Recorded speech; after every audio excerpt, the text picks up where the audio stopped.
Hello అందరికి నమస్కారం. మీ అందరూ ఎలా ఉన్నారు? ఈరోజు మా వదిన చికెన్ కర్రీ చేస్తుంది. తన స్టైల్‌లో ఎలా చేస్తుందో నాతో పాటు మీరు చూసేయండి. కొంచెం ఆయిల్, తాలింపు గింజలు, ఒక ఉల్లిపాయ ఇలా పొడుగ్గా కట్ చేసుకొని వేసుకోవాలి. 2 పచ్చిమిర్చి, ఉల్లిపాయలు త్వరగా ఫ్రై అవ్వడం కోసం కొంచెం సాల్ట్ వేసుకొని ఫ్రై చేసుకోవాలి. ఆనియన్స్ బాగా ఫ్రై అయ్యాక ఒక స్పూన్ అల్లం వెల్లుల్లి పేస్ట్ వేసుకొని పచ్చివాసన పోయేంత వరకు ఫ్రై చేసుకోవాలి.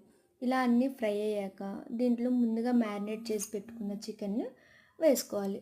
చికెన్ మ్యారినేట్ చేయడానికి దీంట్లో కొంచెం పెరుగు, ఉప్పు, పసుపు, కారం, అల్లం వెల్లుల్లి పేస్ట్ అన్నీ వేసి ముందుగా ఒక హాఫ్ అన్ అవర్ పాటు మ్యారినేట్ చేసుకోవాలి.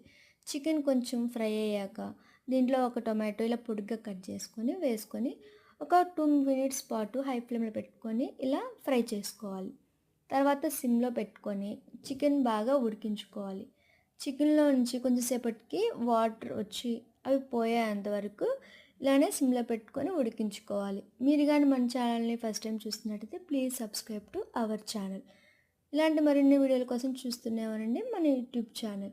ఇలా చికెన్లోంచి వాటర్ వచ్చి పోయేంత వరకు మనం ఉడికించుకుంటూ ఉండాలి. చికెన్లోంచి వాటర్ పోయాక కొంచెం కారం, కొత్తిమీర, ధనియాల పొడి అన్నీ వేసుకొని ఒక 2 మినిట్స్ పాటు ఉడికించుకుంటే మనకు ఫైనల్గా చికెన్ రెడీ అయిపోతుంది. మీరు కానీ మన ఛానల్ చూసినట్టయితే please subscribe to our channel. Thank you.